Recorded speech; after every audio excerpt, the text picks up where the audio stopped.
Hello guys, welcome to my channel. So today I'm going to discuss the topic the Adivasi. The Adivasis from the chapter of Forest and People. So guys, हम लोग ने अभी last video में इस chapter का introduction किया था. That is forest क्या होता है, that they are natural resources और फॉरेस्ट में वैराइटीज़ ऑफ एनिमल्स रहते हैं, वाइल्ड एनिमल्स रहते हैं, इजंट इट. और वहाँ पे साथ ही साथ varieties of trees and plants भी पाए जाते हैं. ठीक है. और फॉरेस्ट से हमें क्या क्या चीज़ें मिलती हैं, तो ये सारी चीज़ें हम लोग ने पढ़ा था. और फॉरेस्ट में जो लोग रहते हैं उन्हें हम क्या बोलते हैं, आदिवासीज बोलते हैं. ये सारी चीज़ें हम लोग ने इंट्रोडक्शन में पढ़ा था लास्ट वीडियो में. तो आज इस वीडियो में जो हम लोग पढ़ेंगे टॉपिक द आदिवासीज. ठीक है. आदिवासीज के बारे में. आदिवासीज कौन होते हैं? जो कि फॉरेस्ट में रहते हैं उन्हें हम बोलते हैं Adivasis. All right. So let's start. The Adivasis are considered to be indigenous or the original settlers of India.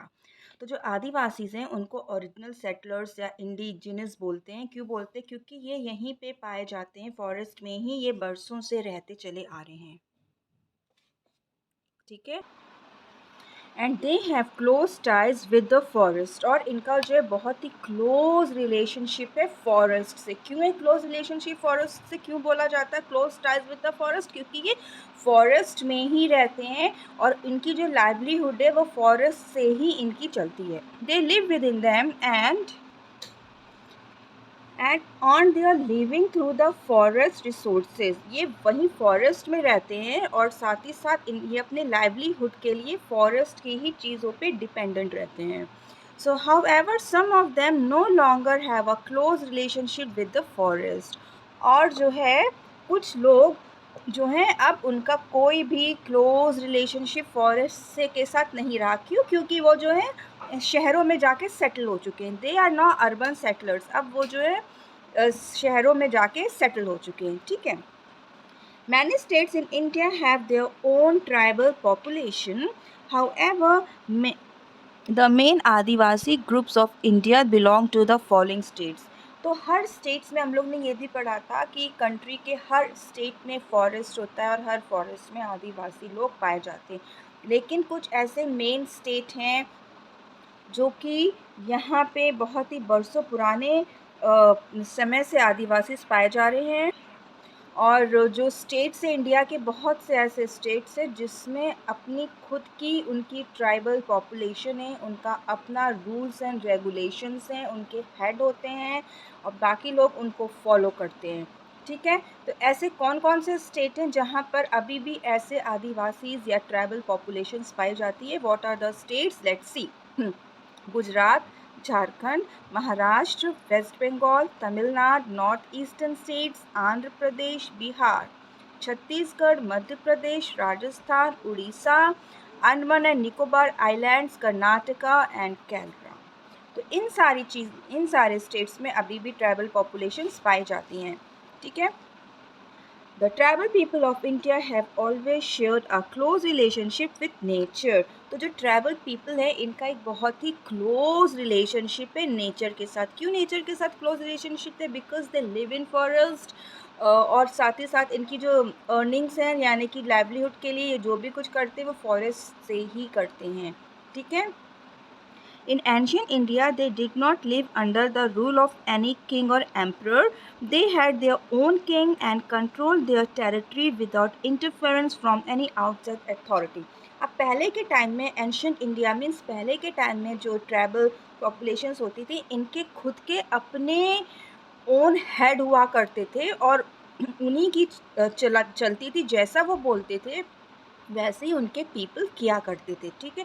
और साथ ही साथ इनको बिल्कुल भी नहीं पसंद था कि कोई और ट्राइबल पॉपुलेशन इनको फॉलो करे या इन्हें ओवरटेक करे. इनको ये सब पसंद बिल्कुल भी नहीं था. किसी का भी इन्हें इंटरफेरेंस नहीं पसंद था. अपना फॉरेस्ट, अपने हेड, अपने लोग. ठीक है. However, under the British rule, forests and their resources came under the direct rule of the British monarchy, taking away the tribal control over forest. और जब ब्रिटिश रूल आया इंडिया में, जब ब्रिटिश रूल आया तो इन लोग ने पूरा फॉरेस्ट पे अपनी होल्डिंग ले ली, अपना कंट्रोल ले लिया.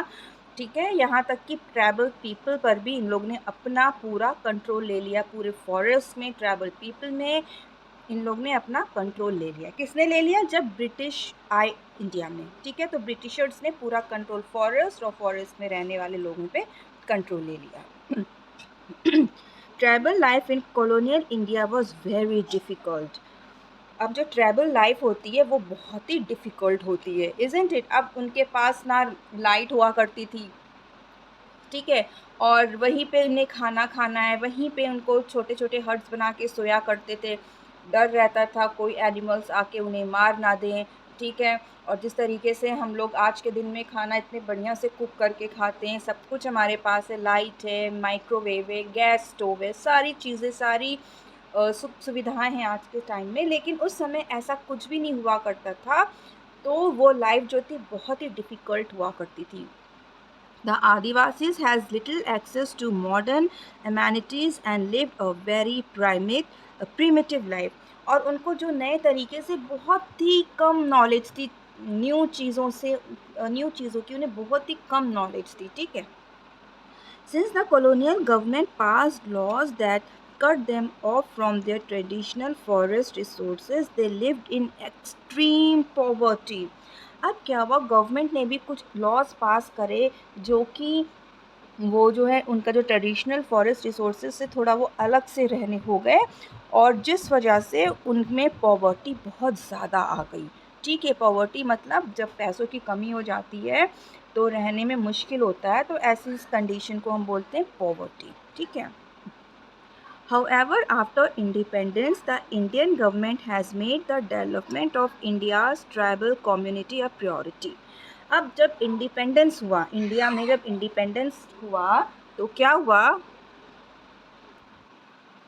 तो जब इंडिया इंडिपेंडेंस जब हुआ, आफ्टर इंडिपेंडेंस जो इंडिया गवर्नमेंट है, इन्होंने क्या किया, सबसे पहले जो ट्राइबल पीपल है उनको इनके डेवलपमेंट की के लिए सबसे पहले इन्होंने सोचा कि इन आदिवासियों को कैसे इनका हम ऊपर उठाएं, इनकी वे ऑफ लिविंग को हम अपलिफ्ट करें, किस तरीके से करें, तो सबसे पहले इनके ही बारे में सोचा गया। Today the tribals are demanding their rights and place in Indian state. और आज के दिन में क्या, जो ट्राइबल्स हैं उनको अपना राइट्स वो मांगते हैं, इंडियन स्टेट में वो अपना राइट्स मांगते हैं। सम आदिवासी ग्रुप्स ऑफ इंडिया आर। अब इंडिया में कुछ आदिवासी ग्रुप्स हैं, उनके यहाँ पे नेम दे रखे हैं, ग्रुप्स और भी हैं लेकिन यहाँ पे बहुत ही कॉमन नेम दे रखा आदिवासी ग्रुप। क्या क्या है आदिवासी group? Let's read it. Bhils, Gonds, Gujjars, Jarawas, Khas, Khos, कोंड्स, मीनास, Santhals, Nagas and लेप्चास। तो ये सारी जो हैं आदिवासी ग्रुप्स के कुछ नेम यहाँ पे इंक्लूडेड हैं।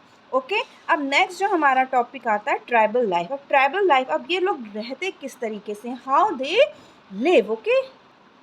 तो इनका जो है रहन सहन, इनका कल्चर, इनकी लैंग्वेज, ये किसको वर्शिप करते हैं, अब इसके बारे में हम यहाँ पे पढ़ेंगे। So the tribals of India have their own unique religion, culture and language. तो जो ट्राइबल लाइफ है, ट्राइबल लाइफ मीन्स हम आदिवासी के बारे में बात करें जो कि फॉरेस्ट में रहते हैं, इनकी अपना ही ओन, अपना इनका रिलीजन है, इनके अपने ओन कल्चर है और इनकी अपनी ओन लैंग्वेज है, okay. Although many of them have converted to Hinduism and Christianity, a lot of tribals still follow their own religion. और बहुत से ऐसे ट्राइबल्स हैं जो कि जिन्होंने हिंदुज़म और क्रिश्चियनिटी को अपना लिया है, लेकिन अभी भी ऐसे बहुत से ट्राइबल्स हैं जिन्होंने जो अपने खुद के ओन रिलीजन को फॉलो करते हैं। They worship their environment. ये किसको वर्शिप करते? एनवायरमेंट को वर्शिप करते। Nature is an important part of the Adivasis religion, with many of them believing in the spirit of rivers, animals and mountains. तो जो नेचर है वो एनवायरनमेंट को वर्शिप करते हैं, और जो नेचर है वो इन आदिवासियों का मोस्ट इम्पॉर्टेंट पार्ट है, ठीक है। और ये बिलीव करते हैं, किस पे बिलीव करते हैं? Spirit of reverse, animals and mountains, ठीक है। वो इन सब की भी पूजा आराधना करते हैं। Even today, certain forests and groves are considered sacred। और आज के भी दिन में बहुत से फॉरेस्ट और ग्रूव्स को क्या कंसिडर किया गया? एक पवित्र उसको एक बहुत ही एक पवित्र चीज़ के रूप में उसको कंसिडर किया गया। ग्रूव्स क्या होता है गाइस? What is groves? अब फॉरेस्ट में बहुत सारे ट्रीज़ आप लोग ने देखे होंगे, ठीक है। तो कुछ ट्रीज़ जो होते हैं ना वो सिमिलर वैरायटी के होते हैं और ग्रुप में होते हैं। Trees with similar variety and also they are in a group. तो ऐसी चीज़, ऐसे को हम क्या बोलते हैं, ग्रूव्स, ठीक है। So people are not allowed to harm even a blade of grass और take a twig out of this forest.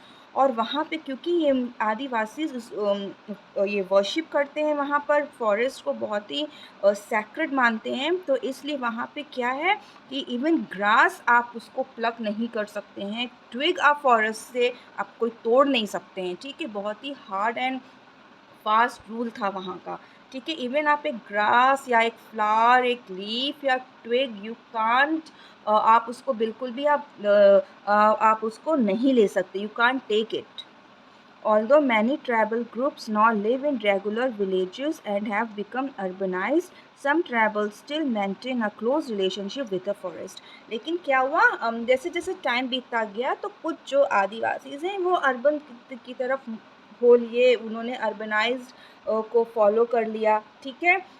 और उसके बाद लेकिन अभी भी कुछ ऐसे हैं आदिवासी जिन्होंने अपना फॉरेस्ट नहीं छोड़ा, उसी के लिए वो मतलब उनकी जो लाइवलीहुड है वो फॉरेस्ट से ही वो करते चले आ रहे हैं। लेकिन बहुत से लोगों ने अपने जीने के लिए, अपने लिविंग के लिए उन्होंने फॉरेस्ट को छोड़ दिया और अर्बन विलेजेस में जा कर के वो सेटल हो गए। दे live with in the forest in small settlements. और जो रह गए, जो लोग नहीं छोड़ के गए, वो फॉरेस्ट में एक स्मॉल स्मॉल झुंड बना के वो वहाँ पे रहने लगे फॉरेस्ट में ही। These Adivasis often have deep religious and spiritual relations with the surrounding forest। और ये जो आदिवासीज हैं इनका एक बहुत ही डीप टच हो गया है, एक स्पिरिचुअल रिलेशनशिप्स उन्होंने फॉरेस्ट के साथ बना लिया। They make their living by hunting, gathering and practicing a very primitive kind of agriculture। अब इन लोगों ने अपनी लाइवलीहुड के लिए वहाँ क्या शुरू किया, हंटिंग करना शुरू किया और साथ ही साथ पुराने टाइम के एग्रीकल्चरल प्रैक्टिसेस को फॉलो किया अपने खाने पीने के लिए। क्रॉप्स लगाना, किस तरीके से क्रॉप्स ग्रो करेंगे, तो वो सब थोड़ी थोड़ी टेक्निक्स इन लोगों ने सीखी और वहाँ पे अपने जीने के लिए उस चीज़ को फॉलो किया। तो गाइस आज मैं यहीं पे अपना ये वीडियो एंड करती हूँ और जो नेक्स्ट टॉपिक है इफ़ेक्ट्स ऑफ डिफॉरेस्टेशन, ये मैं अपने नेक्स्ट वीडियो में शेयर करूँगी। So guys thanks for watching my video. और अगर अभी तक आप लोग ने मेरा चैनल सब्सक्राइब नहीं किया तो इसको आप लोग प्लीज़ सब्सक्राइब कर लीजिएगा, क्योंकि मैं इसी तरीके से और भी क्लासेस के वीडियोज़ बना बना के, EVS और साइंस के वीडियोज़ बना बना के मैं अपलोड करती रहूँगी आप लोगों के लिए।